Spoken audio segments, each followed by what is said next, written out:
Alright, what's going on, guys? It's William Bootsy Blandon.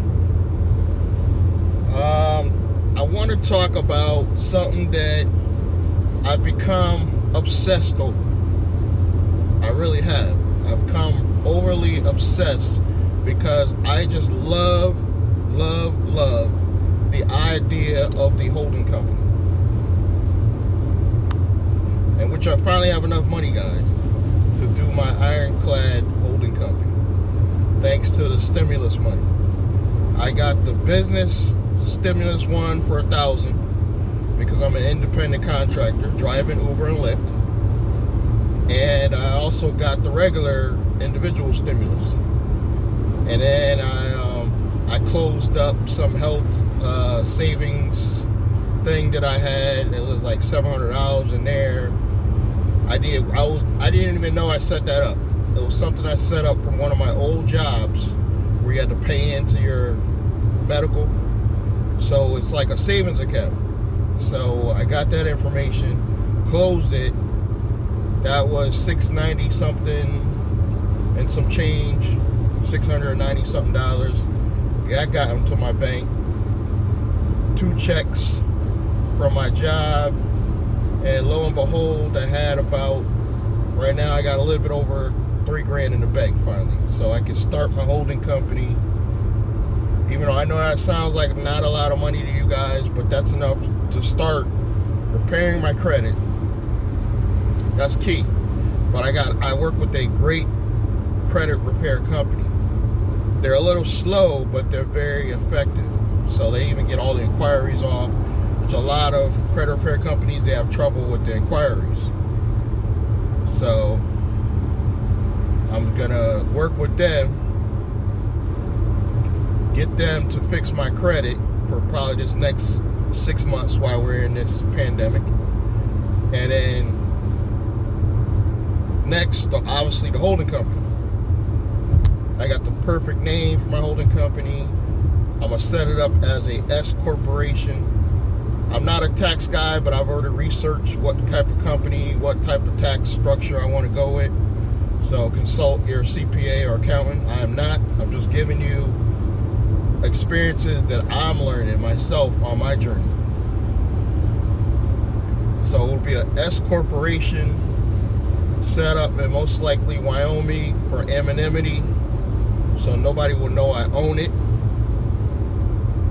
So I'm looking forward to setting that up, and then underneath that, you're going to have Shania Business, which is my media company. And rather than sell from the structure I have now for Shania Business, rather than sell it to my new holding company, I'm just let that dissolve, because if you don't pay your monthly fees and all that for over a year, it's dissolved. So technically, even though it's set up as an LLC, it's not an active LLC.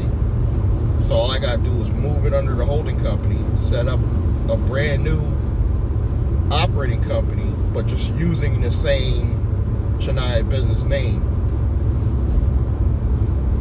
And that'll be a pass-through entity, so I won't pay tax on that.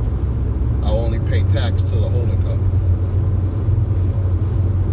which is an S corporation. Because I want to have shares in stock, because I might later on sell shares of stock in the company if it gets to be as big as I want it to be. Or I may not. I may just have family members be stockholders. So it'll make it easier for the transition to happen in the event that I do die. And all this stuff is going to be under my living will. S corporation, all the companies I build under it are going to be in my living will. But back to what I was saying about the holding company, I really feel like it's almost a flawless entity and the best company to start, especially if you don't know what you want to do. So if you know you want to go into business, you know you want to go after business credit, you know you want to start saving on tax advantages when you buy stuff like houses, cars, set up the holding company. It's the perfect entity. Give it a real generic name And later on, that'll be a whole nother video of why you want to make it a real generic name and make it a management company. Just designate it and call it a management company. It's going to be a lot easier to go after business credit that way. Because a lot of companies are considered high risk. I'll give you an example, real estate. If you call a company a real estate company by name and say, whatever, JR Real Estate, that's a high risk business to the government. It looks like high risk, so it's going to be taxed differently. You know, from what I understand from the tax professionals. Not taxed differently, but it's high risk, so you won't get as much business credit by using a high risk name. So it'll be taxed the same, excuse me. So you can set it up under S Corp and call it Will Blandon Real Estate. It's still going to be taxed as an S corporation, but it's high risk, so I won't get as much corporate credit. Because banks are going to be like, oh, you're just doing real estate, that's high risk. But if I call it something very generic, you know, I can even call it my last name, Blanding Management, say, and then it won't be considered high risk, and I'll get more corporate credit. So I just love the whole idea of building a holding company first. And then if you see a business, say you see a business you want to go into, or a laundromat, what you do is you set up a LLC for the laundromat, or buy one that's already set up. If they're selling it to you in a LLC setup, definitely take control of it under that LLC. It'll be sold. You'll have a contract with your holding company, and then your name would go on as a member of that new LLC. You'll do all the corporate documents and all that, and get your name on those corporate documents. I just rode over a very large stick. That sounded horrible. So now you have the ability with your holding company to go do any business you want to do. Like, I want to go into a transportation company. I would set up a new LLC for my transportation company, and then put that under my holding company. So the holding company will be the only owner on that LLC. And those will be considered pass-through entities, so I will only pay tax for the S corporation. Now, when I do commercial real estate, I'm going to do something a little bit different. And this is by way of information of the tax professionals that I've been doing my homework around. And I watch a lot of different CPAs and real estate lawyers to get this information.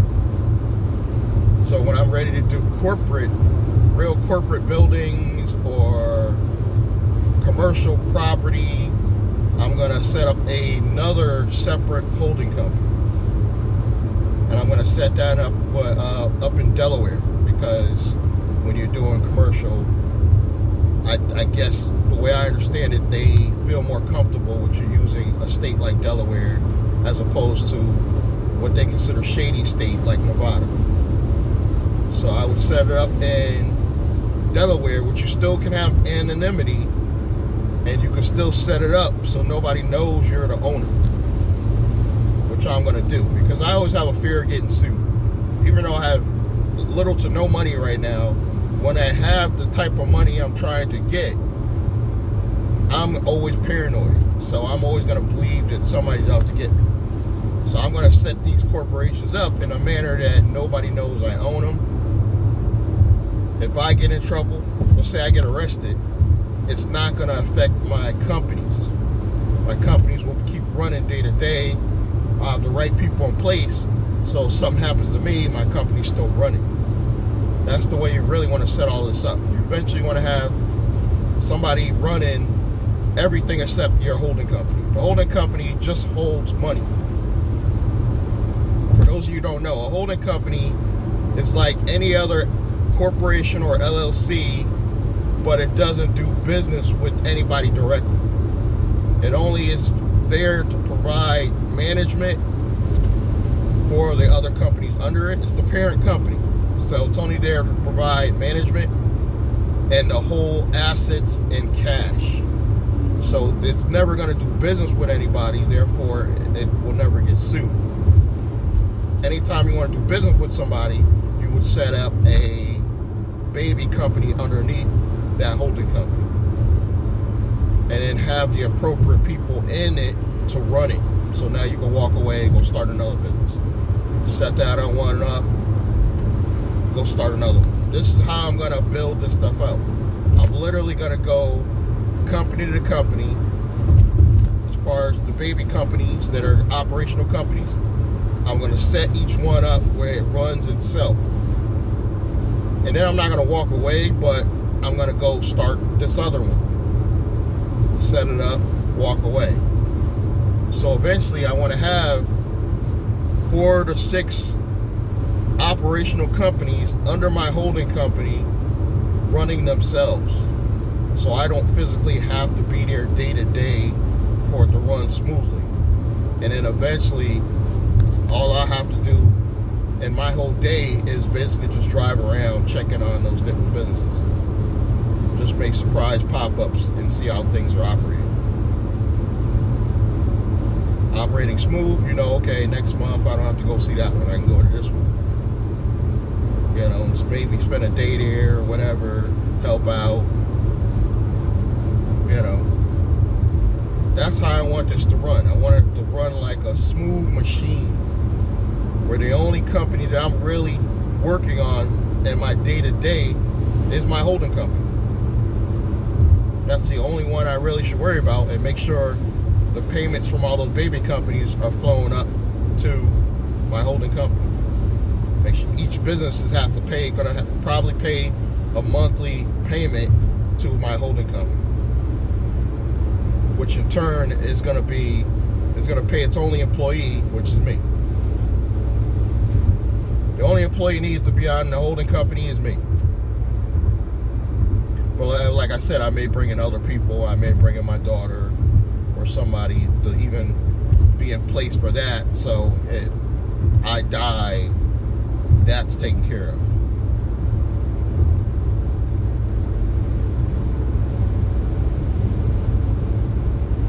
And then have in the will, well, probably in the holding company operating agreement, I'll probably have special language in there that in the event of my early death, all shares and control of the S corporation shall go to my daughter. Her married name is Nichols, but her maiden name Shanice Blanding, and I will have special wording on there if she could take control under her maiden name or her new married name. And nothing could be sold to satisfy if she got a divorce, because she's legally married. I've been literally thinking about all this stuff, guys. Like, I'm thinking about the future.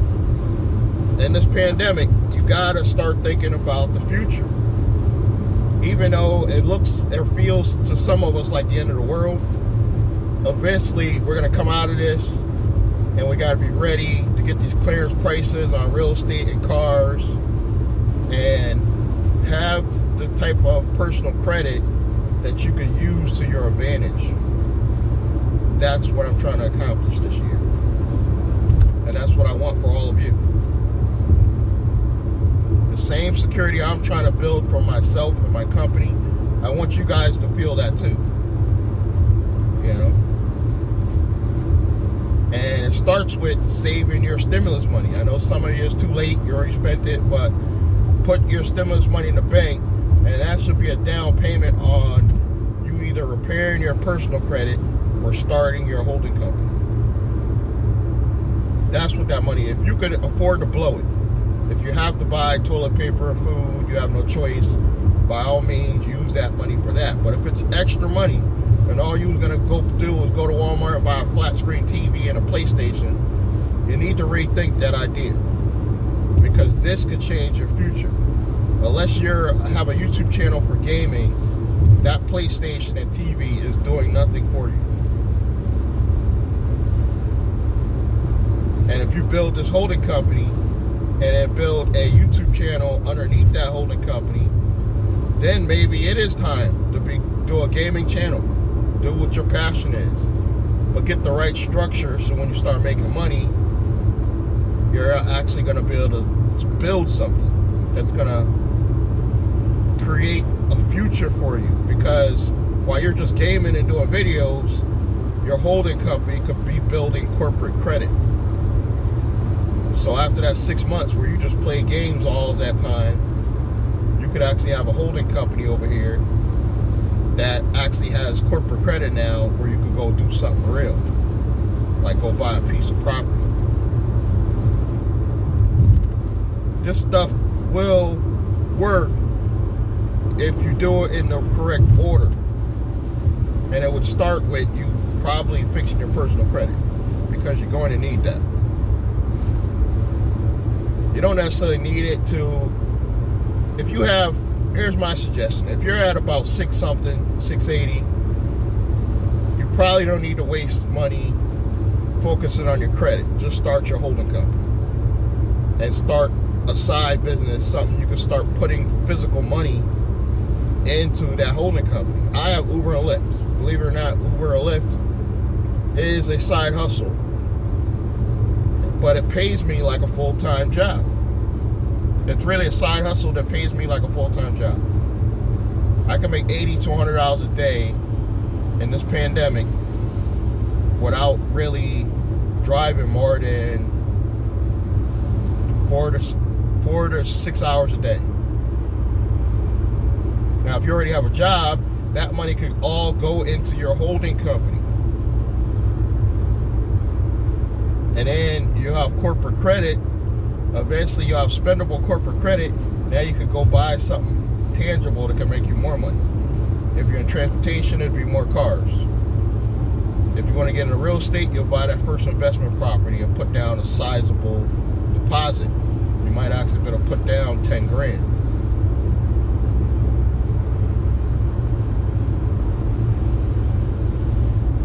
So this is why I love the holding company structure. And yes, I'm going to talk about it over and over and over again on this channel, because I believe it is the ultimate way, with some other techniques included, to get you rich without a further education. Now, some of you, I recommend don't even spend the money to even start the holding company. Keep that money. If you're broke and that's all the money you have, put that $1,200 in the bank and start a side business, something you could do under the table, like cut grass. You could even say Uber and Lyft, selling some food on the side. You know, these are things you could do to start where it's not taxed, but you could just bank this money, and then when you have a couple grand, I would say 3 to 5 grand, then set up your holding company.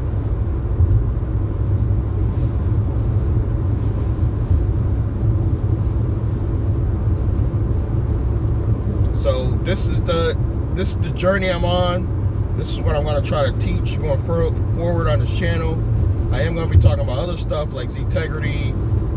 Occasionally we'll have what's the latest news on Trick Rides, that company I used to promote that I no longer promote, that they still believe that the company's eventually coming out. You know, you might want to watch some older videos on Trip, and you'll see that I was real hyped about the company, but I no longer believe it's going to happen. And that's because one of the executives that used to work at Trip came out with a lot of really believable information about the background of the company.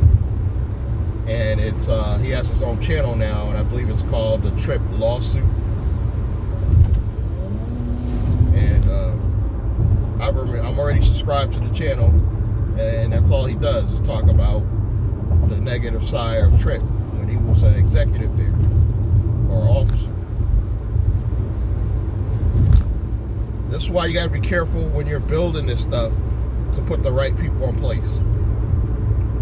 You know, if I have somebody that's not that trustworthy, I'm not going to put them in charge of running one of my operational companies. It's just not going to happen. You know, if I got a moron or something that I got around me, at the best, they may be a driver or somebody, a personal assistant or something like that. Somebody could do grunt work or something like that. You still feel that you want to give them something to do, you can give them something to do.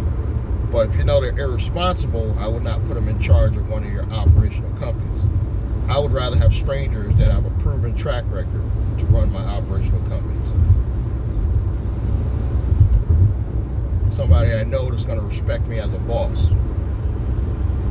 You know. But that's all I wanted to share with you guys today, is why do I love holding companies so much? Please, it does help. Subscribe, like, and comment. Help me support the channel. And I will catch you guys in the next video.